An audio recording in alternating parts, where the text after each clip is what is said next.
Hola, ¿cómo están? Bienvenidos y bienvenidas otra vez a Caminando con San Marcos. Y bueno, hemos hablado en la edición anterior una pequeña introducción al Evangelio de San Marcos. Recordemos que es un evangelio que va a tratar temas como el discipulado, el mesianismo de Jesús y la incomprensión de los discípulos. Son algunas de las cosas que hemos dicho. Y vamos a comenzar el día de hoy con el prólogo del Evangelio de San Marcos, que va del capítulo 1, versículo 1 hasta el versículo 13. Y bueno, eh, vamos a ir repasando versículo por versículo. Recuerden que este no es un estudio profundo, súper exegético del Evangelio, sino que vamos a ir precisamente caminando con San Marcos versículo por versículo, explicando algunos detalles, recordando sobre todo que San Marcos es el primero de los 4 evangelios en ser escrito y es mi evangelio favorito también. Bueno, les había dicho la importancia del versículo 1, comienzo del Evangelio de Jesucristo, el Hijo de Dios, porque precisamente de ahí van a salir los objetivos de San Marcos, demostrar que Jesús es el Cristo, el Mesías, y que es el Hijo de Dios, y que además también sirve para poder dividir la obra en dos partes, ¿sí? Hasta el capítulo 8, versículo 31, y luego hasta el capítulo 16, versículo 8. El Evangelio de San Marcos en su versículo 2 dice lo siguiente. El Hijo de Dios dice, conforme está escrito en Isaías el profeta. Mira, envío mi mensajero delante de ti, el que ha de preparar tu camino. Voz del que clama en el desierto, preparen el camino del Señor, enderecen sus sendas. El versículo 2 y el versículo 3 hace referencia a una cita del Evangelio, perdón, una cita de Isaías, el profeta. Recuerden que nosotros tenemos dentro de las Sagradas Escrituras una parte de la Biblia que está dedicada a los profetas. Y de estos profetas, uno de los más importantes es el profeta Isaías, junto con el profeta Ezequiel y el Evangelio el profeta Jeremías. Entonces, el Evangelio de San Marcos comienza hablando sobre una profecía que anunciaba al, al mensajero de Dios, al Mesías. Estamos hablando de la profecía de Isaías, capítulo 40, versículos del 1 al 5 y también versículos del 9 al 11. Y es una profecía que dice que ese mensajero va a preparar el camino. ¿De quién está hablando en estos momentos? Nos vamos a dar cuenta muy pronto. Va a preparar tu camino. Y le dice a continuación, voz del que clama en el desierto, preparen el camino del Señor, enderecen sus sendas. Isaías hace referencia a una etapa en la cual el pueblo de Israel estaba bajo el estigma de la opresión. Habían sido llevados a Babilonia después de la conquista y la destrucción de Jerusalén, y lo normal es que en un momento de desgracia nos animemos los unos a los otros y nos digamos, oye, tranquilo, las cosas van a pasar, oye, ánimo, ya, van a haber días mejores. Isaías es un profeta de la esperanza que precisamente al pueblo que estaba oprimido les dice, oye, tranquilos, en algún momento vamos a regresar a nuestra tierra. En algún momento va a llegar un nuevo profeta. Lo que pasa es que la profecía se estaba acabando en Israel durante el momento del destierro, pero va a llegar alguien, un mensajero, que va a preparar el camino del Señor, enderece sus sendas. Ese camino es el camino de la liberación de la esclavitud, es el camino de la salvación. Tal vez, y eso lo dicen también los estudiosos, Isaías no se refería directamente al Señor. ¿Por qué? Porque la profecía es un género literario que muchas veces se ha malentendido y se ha pensado como una especie de vaticinio o un anuncio. De hecho, sí lo es en parte, pero también habla del momento presente. Y en el momento presente de la esclavitud, Isaías lo que hace es decir, mira, va a llegar la salvación a nosotros. Tranquilos, hermanos, vamos a regresar a nuestra tierra. Tal vez no pensaba precisamente en Juan el Bautista y el Señor, pero miren que su palabra sigue siendo actualizada y de hecho resonó tanto en los corazones del pueblo de Israel que cada vez que se sentían oprimidos recordaban lo que decía Isaías. Oye, va a llegar siempre alguien que nos va a ayudar a salir de esta opresión.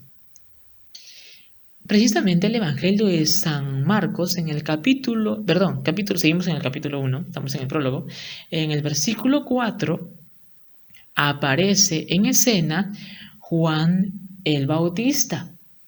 Ajá, y es un personaje que entronca muy bien con la profecía de Isaías, porque si Isaías nos dice que siempre vamos a poder salir de la opresión, siempre va a haber alguien que nos ayude, entonces Juan el Bautista entronca muy bien con esta profecía. Y es que además Juan aparece en el desierto. Recuerden que el desierto en el mundo bíblico significa tiempo de prueba. Y obviamente la esclavitud de Israel era un tiempo de prueba. La situación en la que vivían los judíos en el siglo I ante la opresión romana también era un tiempo de prueba. Juan aparece en el desierto, en el tiempo de la prueba, y proclama un bautismo de conversión para el perdón de los pecados. Versículo 4. Juan aparece bautizado en el desierto, proclamando bautismo de conversión para el perdón de los pecados. Y es que la profecía de Isaías no es solamente una invitación al consuelo, a decir, mira, tranquilo, las cosas ya van a mejorar, sino que también tiene un constante llamado a la conversión de la gente. De hecho, la situación en la que vivían los judíos en el tiempo del destierro muchas veces fue proclamada por los profetas de su época como el resultado de su desobediencia a Dios. Ustedes están allí porque precisamente han desobedecido al Señor. Sus corazones no se han convertido. Y los profetas durante sus capítulos, Isaías, Jeremías, Ezequiel y los que vienen, siempre insistían en eso. Conviértanse o les va a pasar algo. Conviértanse o les va a pasar algo. Y vaya que les pasó tremenda cosa. Y por eso, si el pueblo judío en el siglo I, si espera al Mesías nuevamente, si quiere la salvación ante el momento de su opresión, oye, no solamente esperes al Mesías, convierte también tu corazón, convierte tu camino. Juan aparece bautizando y en el versículo 5 se dice que acudía a él gente de toda la región de Judea y de todos los de Jerusalén, y eran bautizados por él, por Juan el Bautista, en el río Jordán, confesando sus pecados. Entonces en el versículo 5 podemos ver el gran jale que tenía Juan el Bautista. Y es que precisamente la conversión es un tema constante dentro del mundo judío. Todas las prácticas judías sobre el tema de el perdón de los pecados, la expiación, iban porque precisamente el pueblo judío entendía muy bien que para poder recibir al Señor, para poder recibir una inspiración de Él, se tenía que estar puro. ¿Qué mejor práctica de la pureza, de tener el corazón sano, que el bautismo? Y Juan el Bautista, pues precisamente utilizó esto muy bien. Bueno, Juan los bautizaba en el río Jordán, además de confesar sus pecados, ¿no? Aquí dice que también confesaban sus pecados. No sabemos exactamente cómo habría sido esto, pero de que los confesaban, también confesaban sus pecados. Y Y en el versículo 6 se nos muestra las características de vida de Juan el Bautista. Dice que vestía con pie de camello, que se alimentaba de langostas y también comía miel silvestre. Un poco rara la dieta de Juan el Bautista. Y es que parece que Juan el Bautista pertenecía a un grupo religioso que tenía este tipo de prácticas de penitencia, estas prácticas para poder purificar el alma, a un modo de vida religiosa de esa época. Y eso es también lo que hace atractivo a Juan el Bautista como personaje, porque no es la primera vez que dentro de las Sagradas Escrituras aparecen personajes devotos o penitentes que con su vida llaman la atención de otras personas. Tenemos, por ejemplo, el ejemplo de Sansón, que también había recibido, bueno, el anuncio, había recibido el anuncio de que su madre había recibido el anuncio de que iba a ser una persona especial, que debía comportarse de esta manera, que no debía tomar vino, una cosa así. Y luego hay personajes profetas que también tienen una vida especial. Es el caso del profeta Jeremías, que por ejemplo no se casa porque quiere vivir entregado al Señor. Es una persona que sufre mucho, que el Señor le manda a hacer muchas penitencias para que pueda convencer al pueblo de la necesidad de conversión. Y vemos ahora a un Juan el Bautista, cuyas características parecen que eran del grupo de los esenios de esa época. De hecho, se han encontrado en las excavaciones a las cuevas de Qumran y a lugares aledaños que sí existía este grupo religioso con toda una organización religiosa especial y que además tenían algunas prácticas como las que se mencionan en el versículo 6. A continuación, en el versículo 7 se muestra otra de las características de Juan el Bautista, que es la de hacerse menos para darle más protagonismo al Señor. Él dice, detrás de mí viene el que es más fuerte que yo, y no soy digno de desatarle las sandalias, y no soy digno de desatarle, y que se inclinaría para poder desatar la correa de sus sandalias. O sea, es alguien que reconoce de que él está haciendo algo bueno, pero viene alguien más.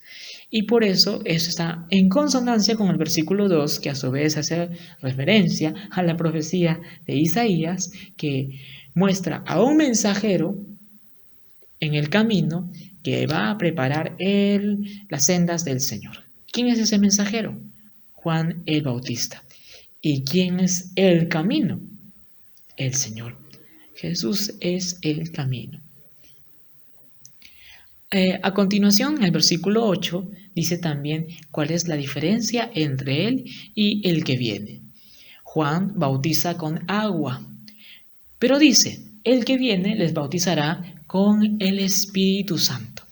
Si bien es cierto, San Lucas es especialista en el tema del Espíritu Santo a través de su Evangelio, el libro de los Hechos de los Apóstoles, también aparece en los 4 Evangelios la figura de la tercera persona de la Santísima Trinidad. Hablar del Espíritu Santo es precioso, requeriría de un lugar aparte, pero también muestra la tradición de los profetas, que desde sus inicios, desde los inicios del profetismo, se comprendía de que el ungido de Dios tenía que ser una persona que haya recibido su espíritu.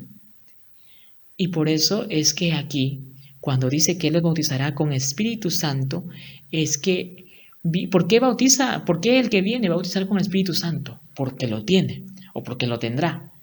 Porque precisamente Él es el ungido de Dios. Más adelante, la teología ha ido comprendiendo que se trata de la tercera persona de la Santísima Trinidad, de la cual se hablará en otro momento. Bueno, luego los versículos 9, 10 y 11 son los versículos que narran el bautismo de Jesús, que nosotros ya conocemos, que Jesús se aparece en la cola de los pecadores. Imagínense, Jesús no debería bautizarse, no debió bautizarse porque él no tiene pecado, él no tiene por qué arrepentirse, pero se pone en la cola, se deja bautizar por Juan en el Jordán. El Evangelio, el versículo 10, no dice si Juan dice, oye, no, yo no te quiero bautizar, o sea, ¿cómo así? No, no dice, simplemente que fue bautizado por Juan en el río Jordán. Fue bautizado en el mismo río que se bautizaba toda la gente. Eso también tiene un significado muy importante, porque muestra que Jesús ha venido para ser un ser humano como nosotros y para enseñarnos que siendo buenos humanos podemos llegar a ser hijos e hijas de Dios. Por eso es que el versículo 11 dice que en su bautismo se abren los cielos, y se escucha la voz del cielo que dice, tú eres mi Hijo amado, en ti me complazco. Habiendo recibido el Espíritu en forma de paloma, habiendo dejado que precisamente uno se bautice y que, bueno, según el bautismo de Juan, uno se convierta a través de este gesto, podemos ser recibidos como hijos e hijas de Dios. Aquí está Jesús, el que se presenta al inicio de su vida pública como el ungido del Señor y que además la voz del cielo lo confirma y adelanta el objetivo de San Marcos. Este es el Hijo de Dios. El versículo 12 y el versículo 13 nos muestra dos líneas sobre el relato de las tentaciones de Jesús. Es el relato más corto de las tentaciones de Jesús. San Mateo y San Lucas ahondan un poco más en el tema. San Marcos, porque ya lo hemos dicho desde el inicio, es un evangelio de camino, genuino, que quiere hablar de Jesús de una manera muy, muy práctica y muy sencilla, pues de frente dice, bueno, Jesús fue empujado al desierto por el Espíritu y permaneciendo en el desierto, recuerden, desierto, tiempo de prueba, 40 días, fue tentado por Satanás, pero a continuación dice que Jesús estaba entre los animales del campo y los ángeles le servían. Aquí dice el versículo 13 que fue tentado por Satanás, pero no dice que se dejó vencer por Satanás. Tampoco nos habla sobre los tipos de tentaciones que sí aparecerán en Lucas o en Mateo. Simplemente dice, Jesús vivió un tiempo de prueba. Ya está.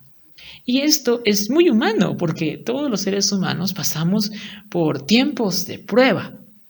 Jesús se pone nuevamente en la cola de la humanidad y también pasa ese tiempo de prueba. Obviamente, como es Dios, ha vencido todas las pruebas. Tanto así que termina el versículo 13 diciendo que estaba con los animales del campo y los ángeles le servían. Esto habla de la paz perpetua inicial, que se vivía en el inicio de la creación, la paz idílica, que también se espera que en algún momento confluya toda nuestra madre tierra y los seres humanos y todo lo que existe en nuestro planeta. Jesús convive con los animales del campo, los ángeles le sirven, porque precisamente siendo el Hijo de Dios, tiene al cielo que le sirve, los ángeles, y tiene a la tierra para que pueda reconocerle a él como el Mesías. Imagínense que entre los animales del campo, no sé si en la época de Jesús pudo haber también leones o algunas bestias, algunas bestias que hay a veces en el campo. Pero Jesús precisamente los tiene a ellos en armonía porque ambos, tanto los animales, las bestias, como los ángeles, le reciben como el ungido. Además que estaba lleno del Espíritu, o sea, salía bautizadísimo y estaba a recontra súper santo el Señor. Este es el prólogo del Evangelio de San Marcos, capítulo 1, versículos del 1 al 13, y vamos a ir caminando con San Marcos durante todo este año. Nos vemos en la siguiente edición Y en la siguiente edición vamos a encontrarnos con el tema de el llamado a los primeros discípulos. Un abrazo a todos. Chao. No. Que el Señor les bendiga en el nombre del Padre y del Hijo y del Espíritu Santo. Amén.